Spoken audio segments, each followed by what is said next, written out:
साथियों नमस्कार, स्वागत है आप सबका एजुकेशन की इस ऑनलाइन प्लेटफॉर्म पे। मैं हूं पीके मेहता। साथियों लूसेंट के इस सीरीज में आपका एक बार फिर से स्वागत है। और लूसेंट के इस सीरीज में आज हम लोग का है चौथा वीडियो, और चौथे वीडियो में हम लोग आज देखेंगे अंग्रेज और मैसूर के बीच कैसा संबंध रहा है इसके बारे में।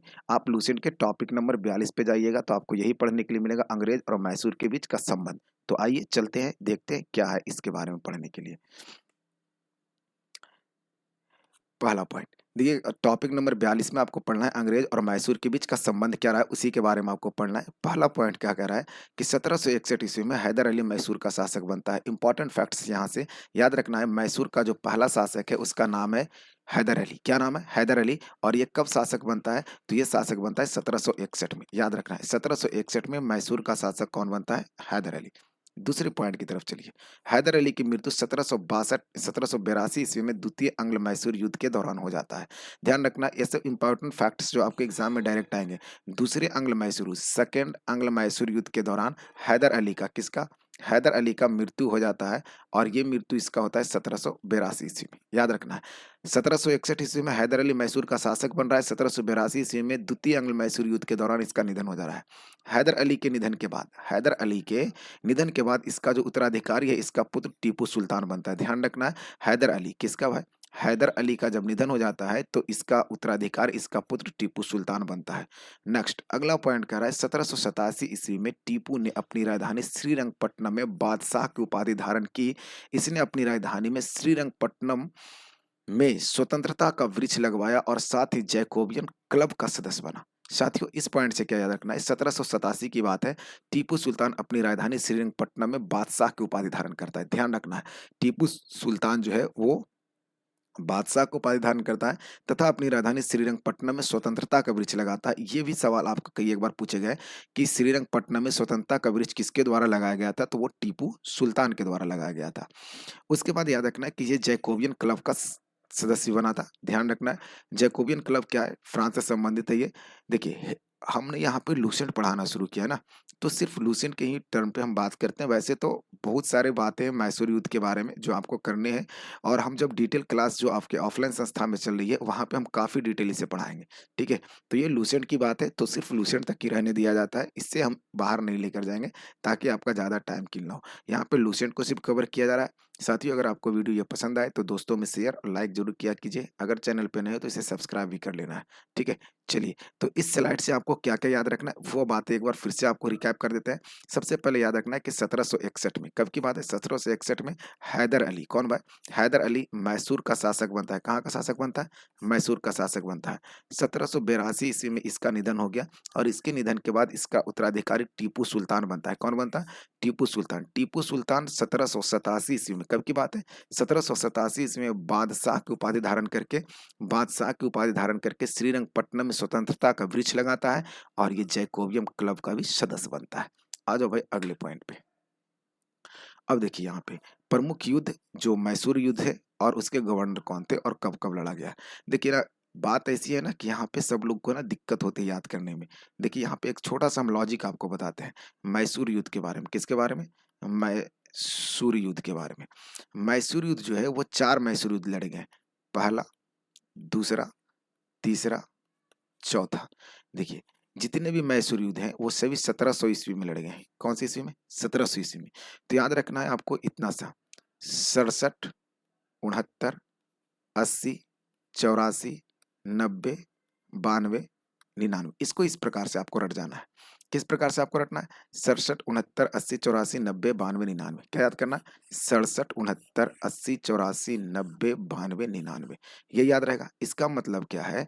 इसका मतलब ये है कि 1767 से लेकर 1769 तक पहला युद्ध चला, 1780 से लेकर 1784 तक दूसरा चला, 1790 से लेकर 1792 तक तीसरा चला, और 1700 ये यहाँ पे 99 होगा, 1799। याद रखना है 67, 69, 80, 84, 90, 92, 99। ठीक है, तो ये 1799 तक चला। तो ये 4 मैसूर युद्ध है, इस प्रकार से आपको याद रखना है। पहला 67, 69, दूसरा 80, 84, तीसरा 90, 92, चौथा 99। बस इतना से याद रखना। आइए अब देखिए कैसे याद करेंगे। देखिए पहला आंग्ल मैसूर युद्ध यहाँ पे लिखा हुआ है। पहला आंग्ल मैसूर युद्ध आपको बताएं 1769 से 1700 यहाँ पे 69-69 लिखा गया, 1767 होगा, है ना? 1767-69 होगा। उसके बाद दूसरा 80-84, तीसरा है 90-92 और चौथा देखिए 99। तो बस आपको इसी प्रकार से याद रखना है, 67-69, 80-84, 90-92, 99 और ये देखिए सभी डेट जो है वो 1700 ईस्वी में है। तो इसी प्रकार से याद रखना आपको 67-69, 80-84, 90-92, 99। ये पहला युद्ध हो गया, दूसरा हो गया, तीसरा हो गया, चौथा हो गया, खत्म हो गया। इसी प्रकार से आपको याद रखना सभी जो युद्ध लड़ गए हैं वो 1700 ईस्वी में लड़े गए हैं। सभी युद्ध जो लड़ गए वो 1700 ईस्वी में लड़े गए। याद क्या रखना है? 67, 69, 80, 84, 90, 92, 99 खत्म। अब यहाँ पे याद रखना है कि पहला जो युद्ध हुआ था उस समय गवर्नर जनरल कौन था? तो उस समय देखिए पहले अंग्ल मैसूर युद्ध के समय जो गवर्नर था उसका नाम था वेरी लास्ट। क्या नाम था? याद रखना वेरे लास्ट। क्या याद रखना? वेरे लास्ट। आपको लूसेंट में नहीं दिया पर याद रखना वेरे लास्ट। दूसरा अंग्ल मैसूर युद्ध हुआ था वारेन हेस्टिंग के समय में। तीसरा अंग्ल मैसूर हुआ था कर्नवालिस के समय में। चौथा अंग्ल मैसूर हुआ था लॉर्ड बेलेजली के समय में। याद रखना ये इंपॉर्टेंट फैक्ट्स है आपको, ठीक है। वैसे तो हम इस युद्ध के बारे में काफी डिटेल में हम पढ़ाते हैं, ठीक है, लेकिन यहाँ पर लूसेंट वाली बात है तो बस लूसेंट को ही कवर किया जाएगा। यहाँ से क्या क्या याद रखना है? पहला अंग्ल मैसूर युद्ध कब से कब हुआ था? 67-69। दूसरा 80-84, तीसरा 90-92, चौथा 99 में। याद रखना है चौथा कब हुआ था? 99 में। और ये सभी युद्ध 1700 ईस्वी में लड़े गए। वेरिन लास्ट, Warren Hastings, Cornwallis, Lord Wellesley. बात खत्म। आइए अगले पॉइंट पे। इस युद्ध में मराठा हैदराबाद के निजाम और अंग्रेज की सेना संयुक्त मैसूर के खिलाफ लड़ रही थी। यानी कहने का मतलब है कि मराठा और हैदराबाद का जो निजाम था और अंग्रेज ये सभी एक साथ मिलकर लड़ रहे थे। ये और किसके खिलाफ लड़ रहे थे? तो मैसूर के खिलाफ लड़ रहे थे। बस इतनी सी बात है। अगला पॉइंट है टीपू सुल्तान की मृत्यु श्रीरंगपट्टनम के आखिरी युद्ध यानी चतुर्थ अंग्ल मैसूर युद्ध में 1799 में हो गया। टीपू सुल्तान को शेर ए मैसूर कहा जाता है। टीपू सुल्तान की राजसी झंडे पर शेर की तस्वीर थी। यानी दहाड़ते हुए शेर की तस्वीर किसके ध्वज पे था? तो टीपू सुल्तान के ध्वज पे था। शेर ए मैसूर किसे कहा जाता है? टीपू सुल्तान को कहा जाता है। टीपू सुल्तान का निधन कौन सा युद्ध में हुआ? चौथे आंग्ल मैसूर युद्ध में हुआ। याद रखना है कि ये क्वेश्चन बहुत इंपॉर्टेंट है। टीपू सुल्तान का मृत्यु कब होता है? चौथा आंग्ल मैसूर युद्ध में। टीपू सुल्तान को किस नाम से जानते हैं? शेर ए मैसूर के नाम से। मैसूर वंश का वो कौन सा शासक था जिसके ध्वज पे एक शेर का चित्र था? तो टीपू सुल्तान के, ठीक है। आइए अगले पॉइंट पे। ये तो आपको बता दी, ठीक है। अगला अगला पॉइंट करा है कि 1760 में बांडीवास के युद्ध हुआ था। 1760 में बांडीवास का युद्ध हुआ जिसमें अंग्रेजों ने सर अय्यर कूट के नेतृत्व में लाली के नेतृत्व वाले फ्रांसीसी सेना को पराजित कर दिया था। बांडीवास का युद्ध कब हो रहा है? 1760 में। याद रखना बांडीवास का युद्ध कब हो रहा है? 1760 में, जिसमें अंग्रेजों ने सर अय्यर कूट के नेतृत्व वाली लाली की नेतृत्व वाली सेना को परास्त कर दिया था, जो फ्रांसीसी सेना था। बस इतना सा याद रखना। आगे अब देखिए महत्वपूर्ण संधियां। तो जो आपको युद्ध करवाए थे, जो युद्ध करवाए थे आपको याद कि अंग्ल मैसूर युद्ध, देखिए प्रथम अंग्ल मैसूर युद्ध, दूसरा अंग्ल मैसूर युद्ध, तीसरा अंग्ल मैसूर युद्ध आपको करवाए थे। पहला आपको सभी जो युद्ध हुए हैं वो 1700 ईस्वी में हुए हैं। याद किस प्रकार से रखना है? 67, 69, 80, 84, 90, 92 और 99। अब देखिए 1969 का डेट यहाँ पे है, 1984 का डेट यहाँ भी है, 1992 का डेट यहाँ भी है। तो अब देखिए अब यहाँ पे आपको ना याद ये रखना है। यहाँ पे देखिए ये स्लाइड, हाँ ये देखिए ये सारे जो युद्ध है देखिए 69 में खत्म हो रहा है, 84 में खत्म हो रहा है और ये 92 में खत्म हो रहा है। तो इसी डेट पे तो संधि भी होगा ना। तो ध्यान रखना है कि अब अलग से डेट नहीं याद रखना है। जिस डेट में ये युद्ध खत्म हो रहा है संधि भी उसी डेट में हो रहा है। देखिए आप आइए अगले स्लाइड पे। देखिए यहाँ पे 69 में संधि हुआ है, कौन सा? मद्रास का। दूसरा कौन सा? मैसूर का। ये युद्ध इधर आना चाहिए था, इधर चला आया। ये मंगलौर का संधि 84 में, श्रीरंगपट्टनम का संधि 92 में। तो याद रखना है 1969 में कौन सा? ये 1969 नहीं, 1769 में एक संधि होता है जिसका नाम है मद्रास का संधि। कौन सा संधि? मद्रास का संधि। तो मद्रास का संधि किसके किसके बीच हुआ है?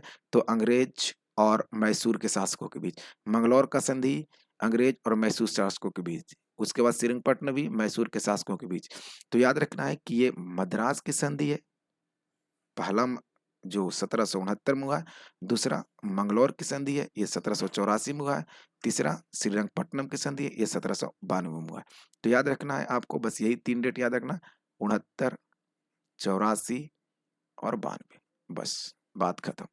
ये आपका हो जाएगा मद्रास की संधि, ये आपका हो जाएगा मंगलोर की संधि और ये आपका हो जाएगा श्रीरंगपट्टनम की संधि।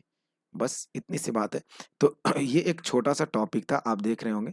इसमें ज़्यादा कुछ है नहीं दिए हुए। मैसूर के बारे में आपको बता दिए कि मैसूर का पहला शासक हैदर अली था, दूसरा टीपू सुल्तान बना इसमें। टीपू सुल्तान का निधन कब हुआ और ये हैदर अली का निधन कब हुआ, ये सारी बातें जो इनके साथ समझौता था, वो सारी चीज़ हम लोग कर लिए हैं। आगे जो अगला टॉपिक है लूसेंट में, वो है आपका सिख से संबंधित, यानी सिख से संबंधित है, तो उनके बारे में हम लोग देखेंगे अगली वीडियो में। आज की वीडियो में इतना ही, मिलते हैं अगली वीडियो में। जय हिंद, वंदे मातरम। तो साथियों, अगर वीडियो पसंद आ रहा हो तो जरूर इसे लाइक, अपने दोस्तों में शेयर और सब्सक्राइब जरूर कर लीजिएगा चैनल को। मिलते हैं अगली वीडियो में। जय हिंद।